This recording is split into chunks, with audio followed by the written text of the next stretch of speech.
Nasa NCCA pa po ako at presidente nun si Noynoy. Hindi po kami sang-ayon na hindi kinilala si Ate Guy. Ako po ay itinalagang tagapagsalita tungkol dun sa issue na yon. Naku, galit na galit ang presidente sa akin.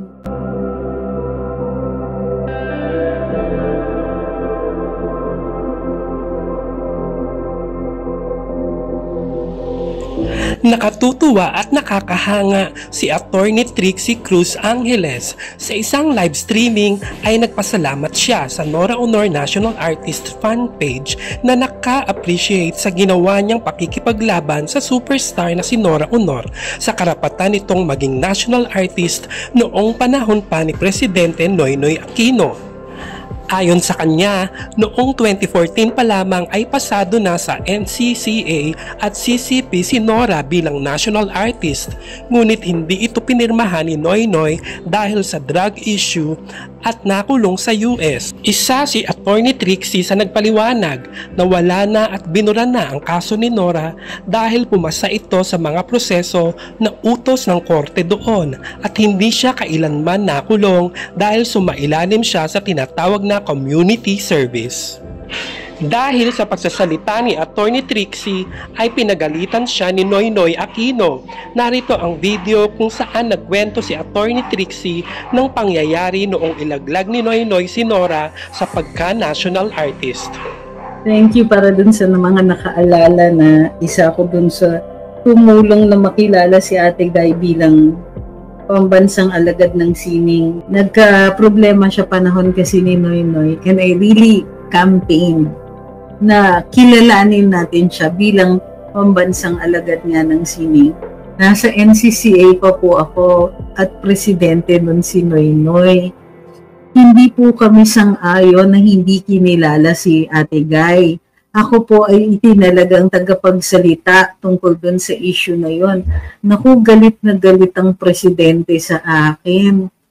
Kasi bakit ko daw pinagtatanggol si Ate Guy as opposed to dun sa decision ni na Presidente Noynoy na huwag ibigay yung National Artist Award sa kanya. Ninominate na siya, pumasa na siya sa CCP at saka sa NCCA votes. Pirma na lang ng ating Pangulo yung kailangan. Hindi pinirmahan ni President Noynoy noon. At ang sabi dahil sa drug issue daw niya. Samantalang wala naman talaga ng record noon. Na ano ako noon, na napagalitan ako. It's another one of those times na talagang pinagalitan akong Presidente Noynoy. Isinumbong ako sa board ng NCCA, nireklamo ako. Isa yun dun sa dahilan kung bakit hindi na rin ako masyado sa NCCA. Nag-volunteer much later. Kasi hindi ako well, I don't mind naman. Pinasagot ako ng NCCA, tinanong talaga ako ng mga members ng board kung bakit daw ganon. Sabi ko, teka muna, ako yung tagapagsalita. Dinidefend ko yung boto ng NCCA at ng CCP. Ni-nominate namin, tapos siya, dinaanan niya yung buong proseso at walang question yung kanyang talent, yung kanyang artistry, yung kanyang body of work. And so, naku, galit na galit si Noynoy sa akin noon. Isa sa mga, that's not the first time na napagalitan ako ng Pangulo noon.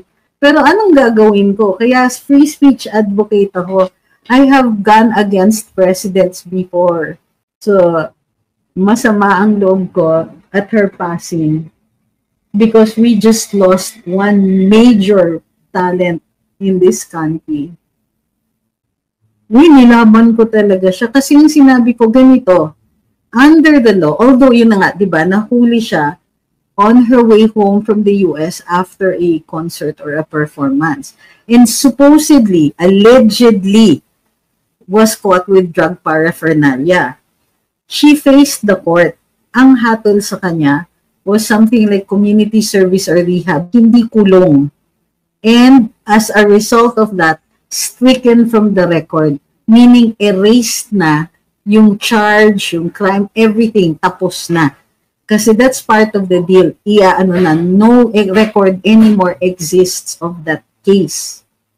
So, walang dahilan para hindi siya gawaran.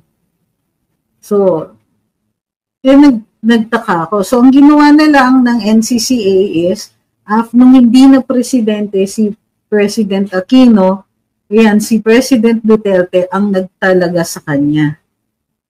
Remember that she was recognized for the cinematic arts, ha? It is her work as an actress. Pero hindi pa siya, ako nga gusto ko, sabi ko, she deserves a double-header award for music and for her work in the broadcast arts. Pero nangibabaw kasi mas malaki yung body of work niya sa cinema. Maraming salamat sa panonood at hanggang sa muli.